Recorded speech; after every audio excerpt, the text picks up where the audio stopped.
Let us talk about lies. Not condemn them. Not apologize for them. Not dress them up in the language of sin or mistake or moral failing, as though the first person who ever told an untruth was doing something shameful rather than something deeply, achingly human. Let us sit with the lie the way you sit with a complicated relative at a long family gathering, acknowledging it fully, looking it in the eye, understanding that whatever else it is yours. It belongs to the species. It is woven into the very fabric of what it means to be a conscious creature moving through a world that does not always wish you well. Every culture on this earth has a word for it. Every language, from the oldest tongue carved into stone to the newest dialect born in the back streets of a city that did not exist a century ago, has found a sound, a shape, a vibration in the throat to name the thing we do when we say what is not. The Twi speakers of Ghana have it. The Yoruba of Nigeria have it. The Creole speakers of the Caribbean have it, and they gave it a music all its own. Sanskrit had it. Ancient Greek had it. The Romans built an empire partly on it, and still found time to name it. You would think, given how universal it is, given that every human community across every era of recorded history has known and named and practiced and condemned and excused and celebrated the lie, that we might treat it with a little more philosophical generosity than we do. You would think we might look at it the way we look at fire. Dangerous, yes. Destructive in the wrong hands. Absolutely. But also the thing that kept us warm, that cooked our food, that lit the darkness on the very first cold night our ancestors survived because they had flame. The first lie ever told was probably told in self-defense. That is my belief, and I hold it with both hands. Some creature, not yet fully human, perhaps, or perhaps more human than we are willing to admit, found itself cornered, found itself threatened, found that the truth in that moment would cost it everything, and chose instead to offer something else. Something constructed, something shaped to fit the space between danger and safety. And it worked, and the creature survived. And here we are. But the lie, like fire, did not stay simple. It grew. It differentiated. It became many things at once, and those things are not all the same, and it does us no good to treat them as though they are. There is the lie that protects, the one that hides the frightened person behind the door, the one that says, "No, I have not seen anyone pass this way," the one told to the oppressor to preserve what is sacred. That lie has nobility in it. That lie has been told by heroes. There is the lie that harms, the one that takes from another what is theirs, that poisons a well of trust that took years to fill, that looks a beloved face in the eye and offers it something false in place of something true. That lie leaves a mark. That lie is the one we are right to mourn. And then there is the third kind, the trickster's lie, which is a category all its own, and which requires us to put down our simple judgments and pick up something more subtle, more curious, more willing to live in complexity. The trickster's lie is not quite protection and not quite harm. It is a tool. It is a mechanism. It is a piece of technology, if you like, morally neutral in itself, everything depending on the hand that holds it and the intention behind the holding. A trickster does not lie because they are evil. A trickster does not lie because they cannot help it. A trickster lies because they have looked at the world as it is arranged, with its hierarchies and its permissions and its gates and its gatekeepers, with all the places where power has decided who enters and who does not, who feasts and who goes hungry, who is seen and who remains invisible, and has decided that the arrangement requires a response. And the response the trickster has chosen is the crafted word, the constructed self, the story told in the place of the true story, because the true story, in this world, does not get you through the door. The question, and it is a real question, not a rhetorical one, not one with an easy answer waiting politely at the end. The question is, what are you building with it? When you take that tool in hand, when you construct the lie with all the care and craft and intelligence you possess, what is the thing you are making? What does the world look like when you are done? Is it better? Is it worse? And what has the construction cost you? Not in terms of consequence, not yet, but in terms of self. What piece of you went into the making of the false thing, and what shape is the space it left behind? These are Anansi's questions. He has lived long enough now to know that they are his questions. He has spun enough webs in enough places across enough centuries to understand that the thread he works with is not always silk. Sometimes it is shadow. Sometimes it is something that, held at a certain angle in a certain light, looks like truth but is not. And the art is in the angle, and the art is in the light, and the art is in knowing, always knowing, exactly what you are doing and why. He is older now than he was in the beginning. Not much older in the way that bodies age, but older in the way that experience ages a spirit. Deeper, denser, with more layers between the surface and the center. He has the stories now. All of them. The great collection, gathered from the sky god Niam in that first and most famous bargain, the one that made his name, that attached it to every tale ever told around every fire in every corner of the world. He is the keeper of stories. He is the spider at the center of the web of all narrative, and every thread in that web leads eventually to him. He knows this. He is not modest about it. Anancy was never made for modesty. But knowing things and wanting things are not the same. And what Anancy wanted on the morning this story begins was something he had not earned and could not, in the cold light of honest examination, justify wanting. At least, not by any conventional measure. Not by any measure that the world around him was prepared to apply. There was a feast being held in the sky. Not just any feast, the feast. The great assembly. The one that came around only when the stars aligned in a particular pattern that required 700 years and a particular quality of silence from the deep cosmos to produce. The Sky King, not Niam, but the sovereign of a higher and more ancient court, one whose name it would take the rest of this episode simply to pronounce, had declared a gathering of the spirit chiefs. The chiefs and elders of every realm of the spirit world, those who held thrones and titles and the formal authority of ages, those who had been granted dominion over something real, a territory, a people, a law of nature, a force of the cosmos. They were all invited. The invitation was the kind that does not arrive as a message so much as a knowing.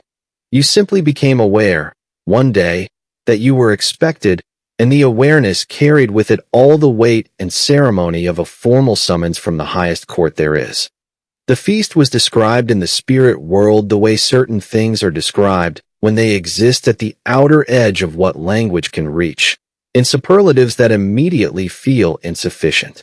The most extraordinary gathering of food that had existed in the cosmos since food itself was invented. Music that the rivers of 3 continents had been composing together for 6 centuries in preparation. Light that came not from any single source, but from the collective luminosity of every present spirit in one room, which meant the room would glow with the concentrated essence of ancient power the way a coal glows when you blow on it, deep and red gold, and alive with something that heat alone cannot explain. Anancy was not invited. Let us be clear about why, because the why matters enormously to the shape of what follows. He was not uninvited because he was disliked. There was, at this point in his long and celebrated existence, virtually no one in all of creation who disliked Anancy. He was famous. He was beloved. He was the subject of 10,000 stories told in 10,000 languages, and every telling had added something to his legend, a new cunning, a new kindness, a new moment of inspired mischief that made the listener laugh with the particular joy of seeing someone do something they themselves had always wanted to do but never quite dared. His name was said with warmth wherever it was said. He was, by any measure that counted in the court of public feeling, a great and important and treasured figure. But the feast was not for great and important and treasured figures. The feast was for chiefs. For those who held formal authority, for those whose influence over the world was not a matter of reputation, but of title, of investiture, of the official granting of power by a recognized power, of the kind of legitimate authority that comes with a position rather than a personality. And Anancy, for all his accomplishments, for all his centuries of ingenuity and his extraordinary legacy, held no such title. He was the storyteller. He was the keeper of tales. He was the spider in the web of narrative. And that was a real and significant and irreplaceable thing, but it was not a throne. It was not dominion. It was not the kind of power that gets you a seat at this particular table. The distinction between influence and authority is one of the oldest and most painful gaps in the organization of human and spirit affairs. Anansi understood this gap intellectually. He could explain it, describe it, trace its history across 100 different cultures and political systems and spiritual hierarchies. He had, in fact, told stories about exactly this gap. He was the world's greatest storyteller, and he knew this particular story by heart. But knowing a story and living inside it are, as anyone who has ever tried to apply wisdom to their own suffering will tell you, entirely different experiences. The gap between influence and authority burned him. It burned him the way only an injustice that you cannot quite name can burn, because it was not, strictly speaking, an injustice. He had not been denied something he was owed. He had simply not been given something he wanted. And the wanting was large. And the not having was larger. And the burn was real. He did what Anansi does. He devised a scheme. The scheme had a beautiful simplicity at its core, which is the hallmark of a truly elegant deception. He would go to the feast as someone else. Not as Anansi the storyteller, not as the Spider-Man of the crossroads, but as a chief. A grand and indisputable and magnificently titled chief from a land so distant that the probability of anyone at the feast having direct knowledge of it was as close to zero as probability can get while remaining non-zero. He needed a land that was real enough to be plausible, because the fictional must always be rooted in something actual. That is the first rule of effective deception, but remote enough that no one in the room would be able to contradict a single detail of his account.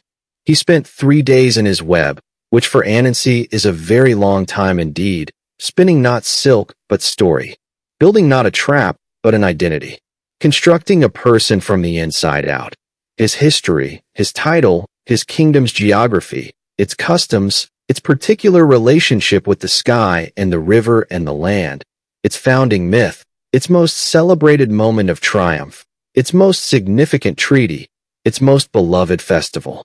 He built it the way a master craftsman builds a chest that will hold something precious, with attention to every joint, every plank, every hinge, knowing that a chest that looks beautiful on the outside but falls apart at the seams is worse than no chest at all. The title he gave himself was extraordinary. It was long, not just long but magnificently, architecturally long, the kind of title that arrives before the person it belongs to and is still arriving after they have sat down and begun eating.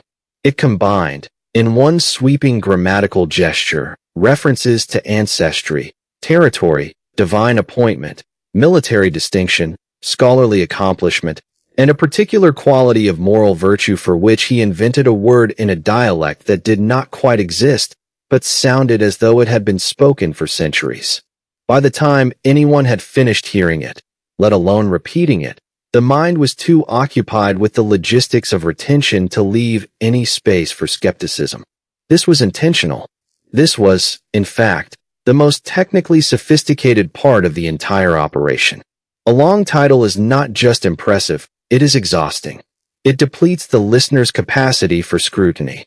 And a listener who cannot scrutinize is a listener who believes. The robes were the final touch, and they were extraordinary.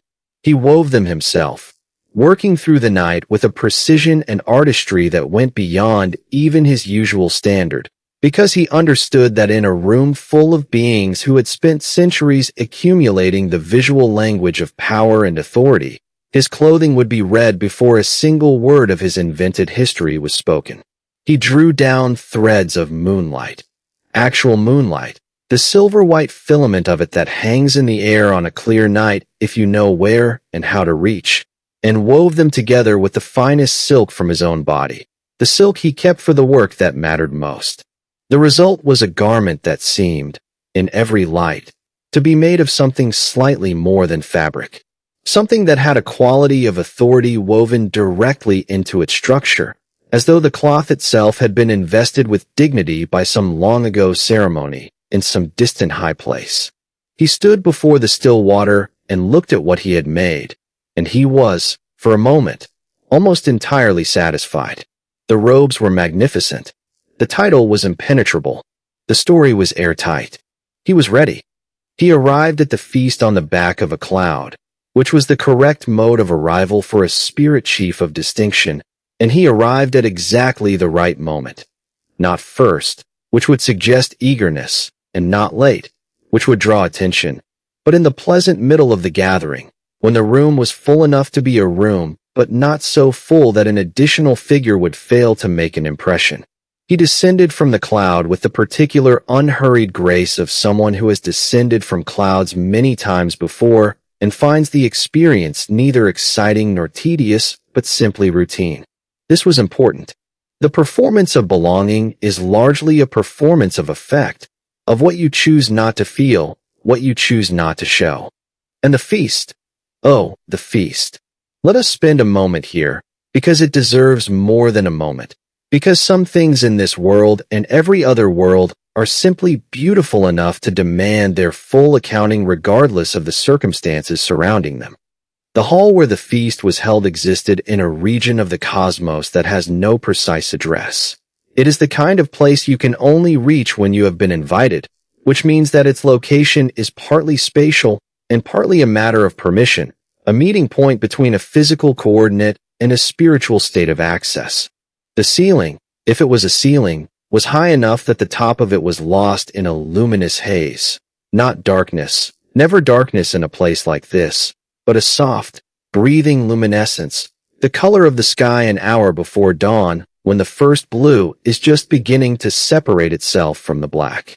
The walls were hung with something that was not cloth and was not light, but was somewhere between them. Woven brightness, shifting slowly, the way heat shifts above hot ground on a dry afternoon. Every surface that should have been hard was warm to the touch. Every surface that should have been cold had a gentle glow. The food. Let us talk about the food. There were dishes arranged across tables that stretched the length of memory.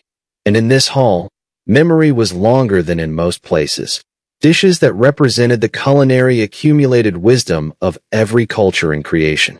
There were stews that had been cooking for decades, their depth of flavor the result of an unhurried patience that mortal kitchens almost never achieve. There was jollof rice, and the argument about whose version of jollof rice it was had, apparently, been resolved in the spirit world in a way that no one has yet managed to explain satisfactorily to the mortal realm, but the result was transcendent. Each grain separate and perfect, the color of the setting sun, fragrant with tomato and spice, and something ineffable that might have been joy. There were roasted meats seasoned with herbs that grew only in soils enriched by starlight. There were fruits that did not exist in the mortal world, not because the mortal world is incapable of producing them, but because they require conditions of sustained peace and abundance that are, in the mortal world, still aspirational. There were drinks, palm wine drawn from trees that had been tapping for centuries, their produce aged in vessels made from the same wood as the tree itself, which creates a harmony of flavor that can only be described as the taste of something knowing itself completely. And the music was not performed so much as released. There were musicians, figures of great age and great craft, some of them instrumental virtuosos, some of them vocal, some of them working with instruments that bore a family resemblance to things you might know. A chora's cousin, a drum's elder ancestor, a flute made from the bone of a cosmic creature whose name has not survived. And the sound they made together was not simply beautiful in the way that beautiful music is beautiful. It was structurally beautiful. It had architecture. It had the quality of a building you could enter and walk through and find, in each new room, a different way of feeling alive. The rhythms were the rhythms of rivers and heartbeats and seasonal cycles and the slow rotation of celestial bodies, all held in one coherent pattern that the body understood before the mind did. And the assembled spirits, the spirit chiefs of the cosmos, gathered in one room, were themselves a sight that tested the limits of description. They were ancient, most of them, ancient in the way that mountains are ancient, which is to say that their age was not simply a long time, but a geological fact, something you could see in the density of their presence. The way the air around them seemed slightly more substantive than the air in other parts of the room. They were dressed in the accumulated finery of their respective kingdoms and traditions, and the overall effect was one of extraordinary, overwhelming richness. Pattern upon pattern, color speaking to color, the visual language of 100 different cultures of power held in one room in what was, improbably and beautifully, a kind of harmony. Into this, Anancy moved, and he moved brilliantly. Let us give him that, fully and without qualification, because it is true and because the truth of it is essential to the truth of what comes later. He was extraordinary. The persona he had built held. The title landed with exactly the resonance he had designed into it. When he introduced himself, and he performed the introduction with a measured, unhurried, slightly weary grandeur that was a masterpiece of tonal calibration, he saw the recognition in the faces of those nearest to him, not the recognition of knowing him, but the recognition of categorizing him correctly, of placing him in the taxonomy of the room, of accepting him as belonging to the type that is permitted to be here. That recognition is a different thing from suspicion, and the absence of suspicion is all a good deception needs to breathe. He told stories of his fictional kingdom. Of course he did. He is the world's greatest storyteller, and when he opened his mouth to describe a place that did not exist, what came out was so vivid, so specific, so textured with the kind of detail that only lived experience seems to produce, that his listeners leaned in. They asked questions. He answered each one with the unhesitating fluency of someone whose knowledge comes from having been there rather than having invented it. He described the rivers of this invented land, their seasonal patterns, the particular quality of the light on them in the early morning, the fish that ran in them, and the names of those fish in the local tongue. He described the architecture of the palace, not the grand public spaces but the small, human details, the corridor that always smelled of a particular wood because of the furniture that had stood there for generations, the window in the eastern wall that let in the sunrise at midsummer in a way that the court had never tried to alter because some things deserve to be left exactly as they are. He described the people, their celebrations, their griefs, their humor, their particular way of greeting strangers on a road at dusk. He built the whole world in the air between himself and his audience, and his audience stood inside it and found it habitable. He was, in the performance of fiction as identity, operating at the absolute summit of his powers. And he ate the finest food, and he drank the finest palm wine, and he sat at the highest table, not the very highest, because even in performance he understood the value of restraint, understood that the person who claims too much draws more scrutiny than the person who claims almost enough, but high enough to eat what the chiefs ate and drink what the chiefs drank and feel, for the duration of a cosmic feast, exactly what he had come here to feel, that the gap between influence and authority had, through the application of intelligence and silk and moonlight and story, been closed. That he was not the storyteller sitting outside the feast, looking in. He was inside. He was among them. He belonged. For a while, it was perfect. Then he met the old spirit. He was not the most visibly impressive figure in the room. That is the first thing to say about him, because it is the kind of detail that Anancy, in the fullness of his performance, almost missed, almost registered only as background, as part of the assembled scenery of distinguished spirits, before something older and more instinctual than his conscious mind filed it differently, flagged it quietly, said, "Look again. Look more carefully at that one." He was sitting at the far end of the high table, in a seat that was neither the highest nor the lowest, and he was very still. That was the quality that the deeper part of Anancy's awareness caught first, the stillness. In a room this rich, this loud, this full of the celebratory energy of ancient beings released from their usual solemnity, everyone was in motion, gesturing, laughing, reaching for food, turning to a neighbor. This figure was still the way very deep water is still, not because nothing is happening, but because whatever is happening far below the surface where you cannot see it, and the surface is smooth and dark and reflective and gives nothing away. His age was beyond reading. Every other ancient spirit in the room wore their age in a way you could at least attempt to interpret. This one had been around for many thousands of years, that one for tens of thousands. But this figure's age seemed to have moved past the point where it was a quantity and become instead a quality, a texture, a density, a weight that pressed gently but perceptibly on the space around him.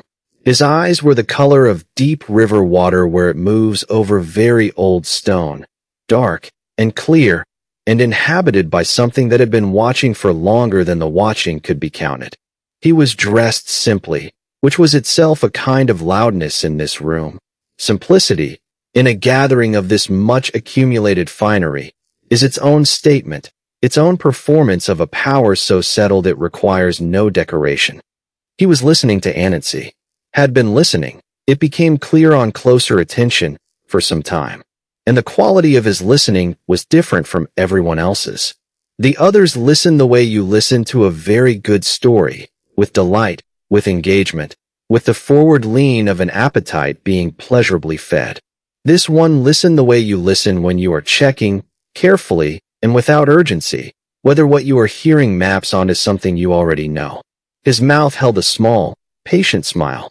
The smile of someone who is in no hurry, who has all the time there is, and knows it, and is content to wait. When he spoke quietly, just as the conversation around Anancy had reached one of its natural peaks, a moment of collective laughter, a burst of energetic crosstalk among the nearest chiefs. The old spirit leaned slightly forward and said, in a voice that was low enough that only Anancy could hear it. He understood there was a particular tradition in the distant kingdom being described, a tradition practiced at the beginning of the dry season, involving a specific kind of ceremony at the river's source. He wondered, just wondered, with no particular urgency, with the tone of someone passing a pleasant hour in agreeable conversation, what the ceremony was called, in the original tongue, and what the people wore for it. It was one question, one very specific question. The kind of question that, if you had truly lived in the place you were describing, would arrive to you with the instant ease of breathing, the name, the color, the garment, all of it right there, requiring no effort of retrieval because it was not retrieved from a story you had told yourself, but from a place you had actually been. The kind of question that, if you had not lived there, if you had built the place entirely from the inside of your own extraordinary mind, would create, for just a fraction of a moment, a gap, a tiny still point in the otherwise unbroken flow. A hesitation so small it was almost nothing. Almost. Anancy hesitated. It was a moment. Just a moment. Not a long one. Not the kind of pause that would have registered in any but the most attentive attention. If the old spirit had been listening the way the others were listening, he would have missed it entirely. But the old spirit had eyes that had seen every corner of creation, and attention that had been refined by an age beyond reckoning. And the moment, the single skipped beat in the rhythm of Anancy's otherwise flawless performance, registered in those deep, clear eyes not as triumph, not as accusation, not as the satisfaction of having caught something, but simply as information. Received, noted, filed. The old spirit sat back. The small, patient smile did not change. He did not raise his voice. He did not turn to his neighbors.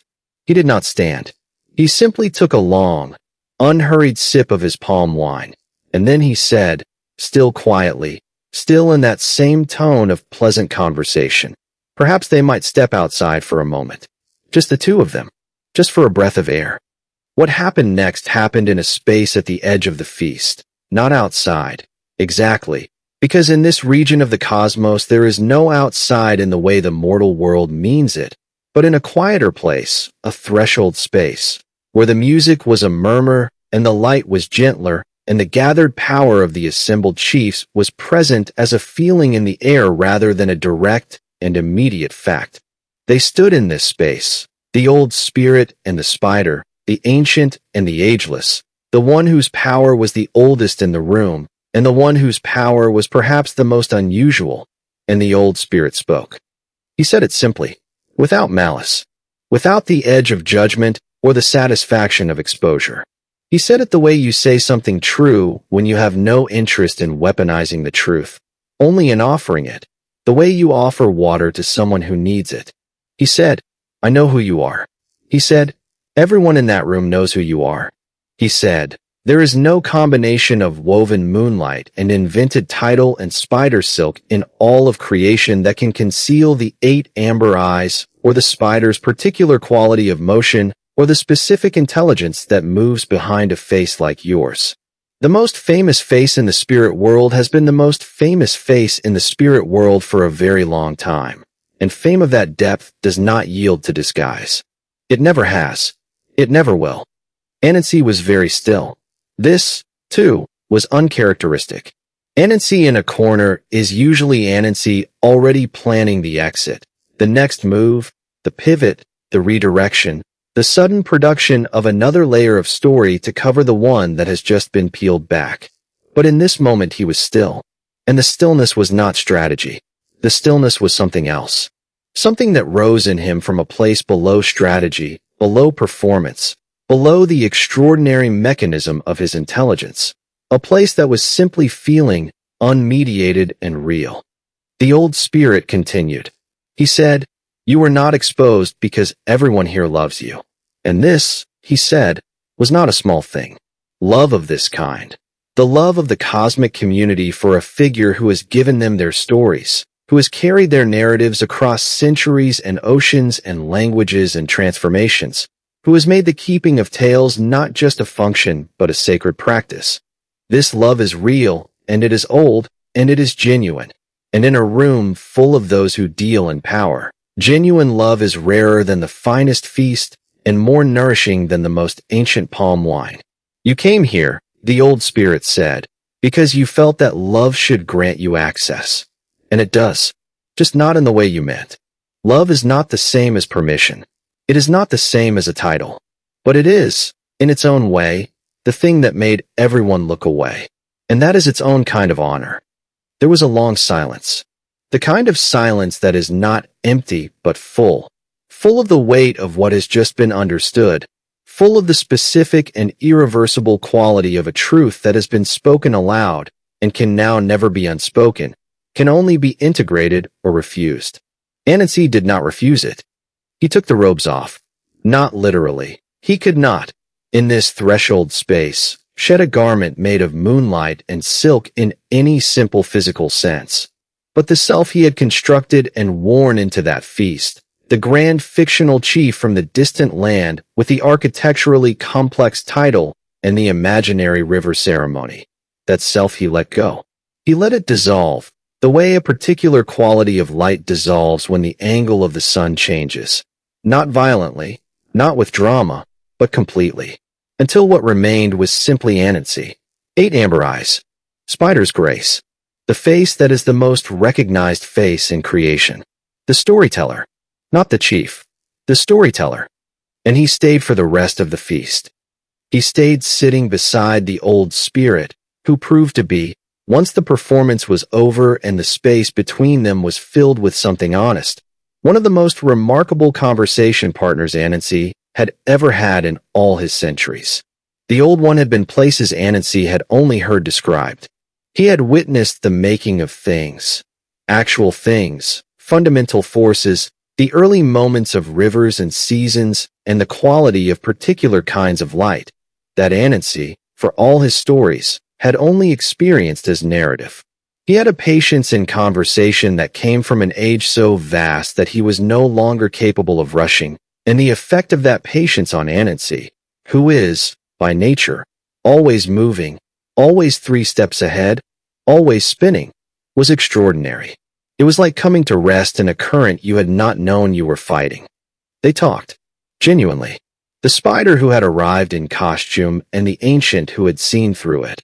And the conversation was better than the finest food and richer than the best palm wine and more musical than anything the assembled musicians produced that night. Because it was real, it was unguarded, it was two beings in full possession of their actual selves, with nothing between them but honesty and curiosity and the particular warmth of a connection made across an enormous difference in age and nature and power. It was the best part of the night. It was not even close. He went home the way he had come, on the back of a cloud, in the dark, with the feast behind him and the web ahead. Aso was waiting, as she always is, as she always has been. Aso, who is the ground beneath his flights, who is the still point around which his motion organizes itself, who knows him in the deep way that can only come from centuries of shared life and honest witness. Aso, who is wise in a different register than Anancy, not the wisdom of cunning and improvisation, but the wisdom of patience and observation, the wisdom of someone who watches long enough to see the pattern rather than just the single moment.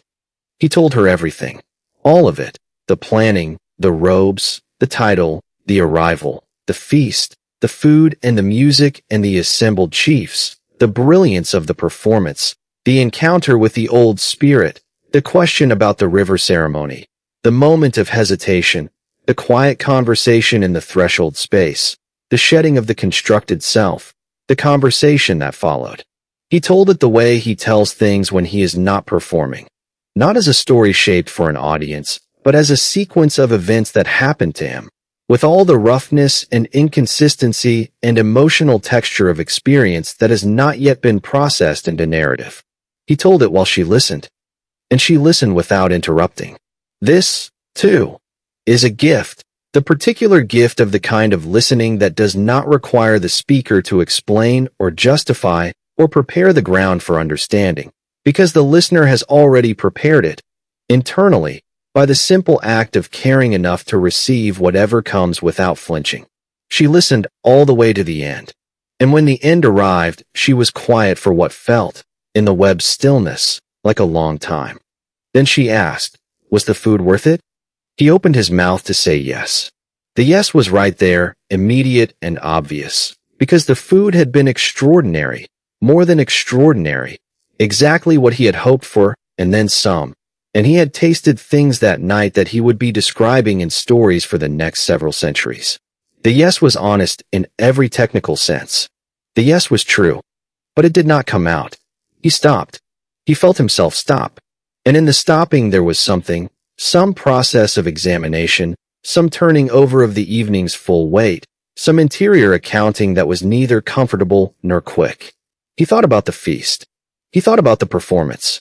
He thought about the precision and the craft and the sustained intelligence of the lie he had constructed and maintained, and the extraordinary food he had eaten while maintaining it, and the exquisite music that had surrounded him, and the sense of being among the chiefs, inside the gates, at the table.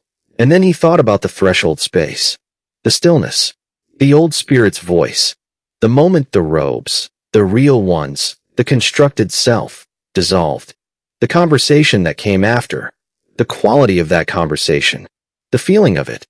He said, the food was extraordinary. And then he said, but the moment when I stopped pretending, that was the feast. Aso smiled, not the smile of someone who has won a point, not the smile of someone who saw this coming and is noting the pleasure of having been right. Though she had seen it coming and she had been right, because Aso is almost always right about the things that matter, and Anancy knows this better than anyone.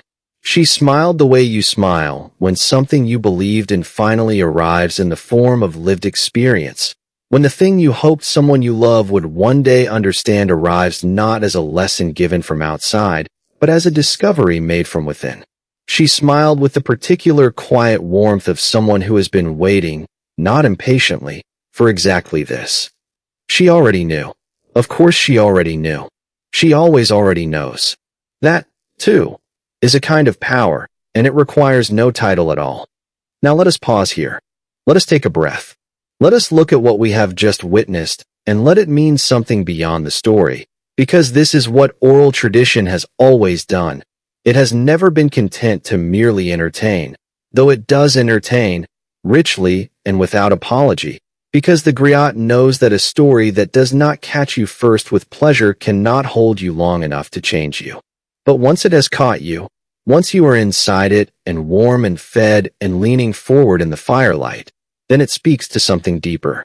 Then it does its real work. The trickster archetype is not unique to the Akan tradition, to West Africa, to the African diaspora. It appears, with remarkable consistency, across the mythological traditions of the world. Coyote in the American Southwest, the figure of Norse mythology whose name has passed so completely into modern culture that we use it now as a common verb for mischief. The fox in Japanese folklore.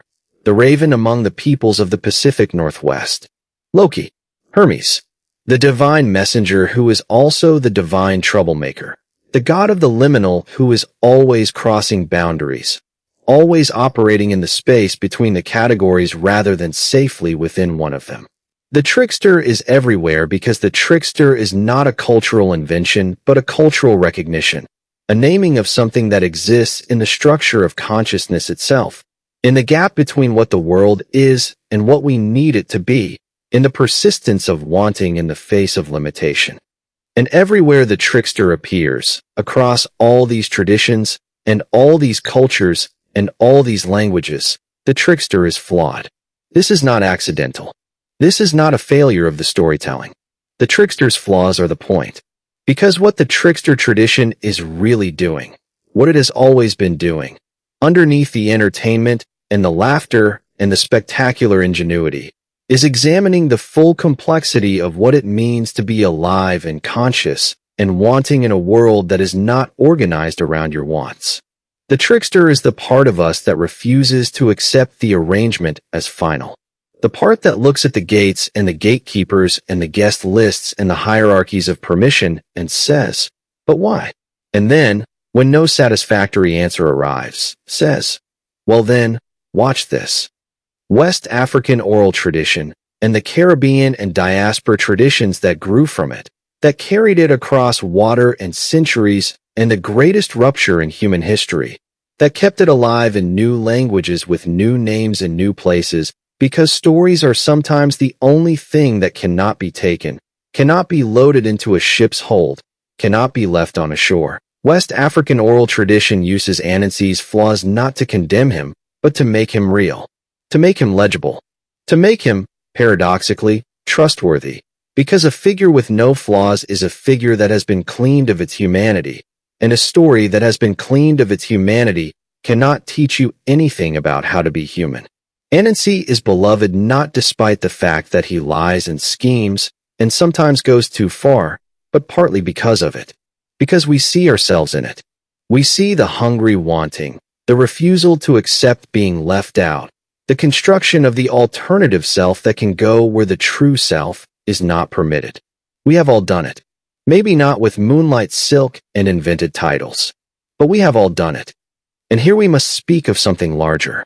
Something that the trickster tradition carries, in the diaspora particularly, with a weight and a resonance that goes beyond myth and into history, into lived experience, into the experience of communities who have spent centuries navigating a world in which the gates were not just metaphorical, in which the exclusion was not just from a cosmic feast but from education, from safety, from the full expression of selfhood, from the basic dignity of being seen as you truly are rather than as the world needed you to be for its own comfort.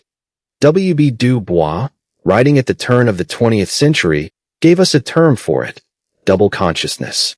He described the particular and exhausting experience of Black Americans, and we can extend this, carefully and with attention to the differences, to the broader diaspora experience, of always seeing oneself through the eyes of others, of living inside two frameworks of self simultaneously, of performing constantly for a world that has decided who you are before you have had a chance to say it yourself, of adapting, code switching, constructing, presenting, managing, the endless performance of a self that is acceptable to a power structure that was never built with you in mind.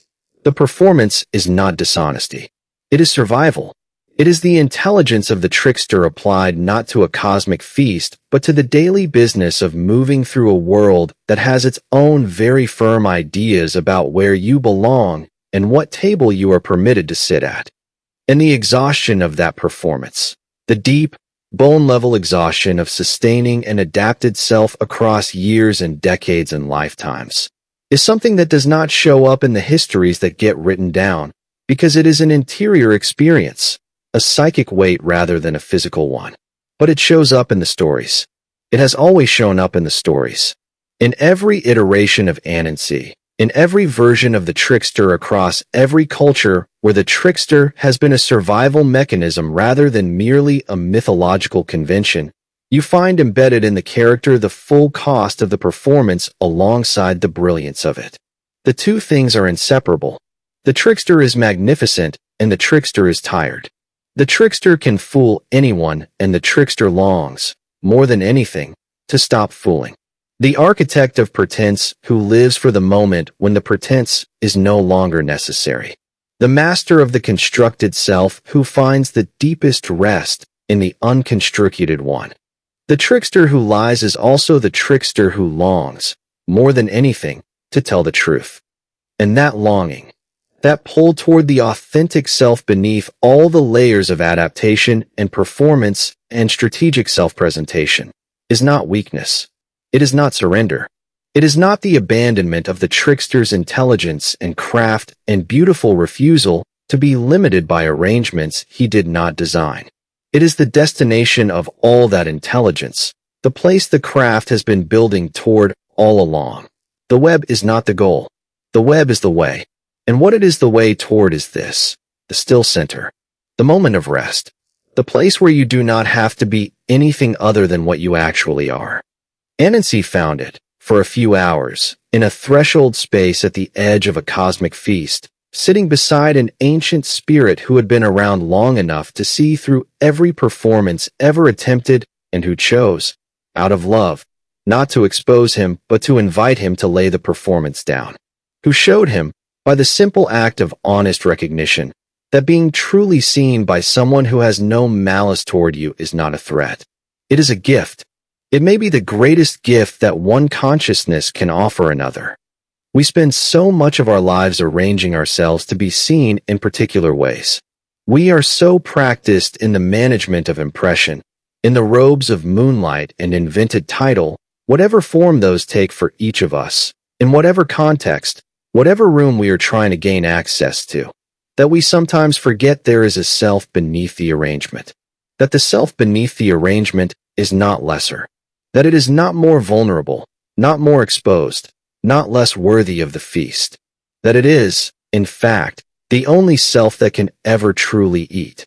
The version of you that gains access to the room by pretending cannot enjoy what is in the room. Not fully, not deeply, because to enjoy something deeply you have to be present for it. And the person who is present in the room is the constructed self, the performance, the fiction, and fiction cannot eat, cannot taste, cannot be nourished. The real thing needs to be in the room for the real nourishment to reach you. The dropping of the disguise is not the end of the feast. It is the beginning. This is what Aso knew. It is what she was waiting for Anancy to discover, not because she had no compassion for his wanting. She has always understood the wanting. She has always known the gap between influence and authority and what it costs someone like Anancy to feel it. But because she knew that the discovery had to be made from inside the experience, from within the truth of having tried the thing and found what it actually cost and what it actually gave. You cannot be told this. Or rather, you can be told it. It can be said to you clearly and with great love and by someone who knows exactly what they are talking about, and it will mean something. It will mean something real. And then you will have the experience, and it will mean something so much larger that the told thing will seem, in retrospect, like a sketch and the lived thing like the painting. Anancy in this episode is learning to be a painting. He has been a sketch for long enough. He has been the surface impression, the performed version, the magnificent and celebrated and genuinely brilliant front that he presents to a world that is hungry for his stories and his wisdom and his craft. And he is all of those things. genuinely, not just performatively. The real Anansi is extraordinary.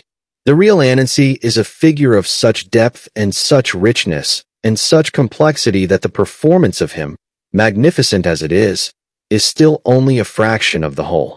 And the whole is what the rest of this series is concerned with uncovering. Layer by patient layer, feast by feast, truth by truth. He is growing. It is not comfortable, the growing. It rarely is. Growth in a spider looks different than growth in other creatures. It requires, periodically, the shedding of the old shell, the exoskeleton that was exactly the right size once, and is now too small. And the period between the shedding and the hardening of the new shell is the period of maximum vulnerability. The period when everything soft is exposed. When the creature that has been hidden inside the old structure is suddenly in the open air, tender and unprotected, before the new covering has had time to form. That moment, that tender, unprotected, just shed moment, is the one Anansi is in. Right now, in this episode, in this story, he is between shells. He is bigger than he was, and the new size has not yet found its casing, and everything that is him is present and unguarded and real in a way that is, simultaneously, terrifying and the closest thing to freedom he has felt in a very long time. Do not look away from that moment, in him or in yourself. When you are between shells, when the old performance has become too small, and the new self has not yet found its form, that moment is not the crisis. That moment is the growth. That tenderness is not weakness. That exposure is not defeat. It is the condition of becoming. It is what it looks like when something is in the act of being more than it was. And it is beautiful, if you can bear to look at it. If you can resist the urge to shore it up immediately with the next performance, the next constructed self, the next robe of moonlight and invented title. If you can sit with it, the way Anansi sat with the old spirit in the threshold space, and let the truth of it arrive. Let it arrive. He is in his web now. Late. The feast is over. The cloud that carried him home has dissolved back into the sky's general currency of water and light, and Aso's smile has settled into the quiet of the night around them both. He is in his web, and he is not spinning. This is worth noting, because Anansi is almost always spinning. It is his nature, his practice, his first response to wakefulness and his last act before sleep, the making of the web in all its forms. Actual silk, actual thread, the geometric precision of the physical structure that is both his home and his hunting ground, and also the metaphorical web, the one made of story and strategy, and the 1,000 calculated decisions that constitute a life lived at the level of craft. He is almost always spinning something. But not tonight. Tonight, he is simply there, in the web, 8 amber eyes open in the dark, each pair of them oriented at a slightly different angle, perceiving the world in the particular way that 8 eyes perceive it. Not one view, but a composite of views, a richness of simultaneous perspective that is one of the real gifts of being what he is, one of the things about his nature that is not performance, but genuine distinction. 8 amber eyes open in the dark, and above him, through the geometric pattern of the web's frame, the stars. Not as a map, not as a navigation tool, not as a source of metaphor for a story being composed, just as themselves, just as the old, burning, faraway lights that they are, doing what they do across the whole deep dark of the sky, indifferent and magnificent and entirely real. He is watching them, not spinning, not scheming, not composing, not constructing the next persona or planning the next approach to the next gate or calculating the angle of the next story. Just watching, just being the thing he is, spider and man and storyteller and trickster and keeper of tales and beloved and flawed and extraordinary and ordinary and real. Just being all of that, at once, without the management of it, without the performance of it, without the moonlight robes and the invented title and the long, exhausting, magnificent lie of the curated self. Just Anansi, in the dark, with the stars, for once not spinning anything at all, just being. And the web holds him, as it always has, as it always will. Not because he has earned it tonight, not because he has performed it correctly or arrived with the right title or constructed the right story. The web holds him because it is his, and he is in it, and he is real. And that, just that, only that, nothing more and nothing less, is enough.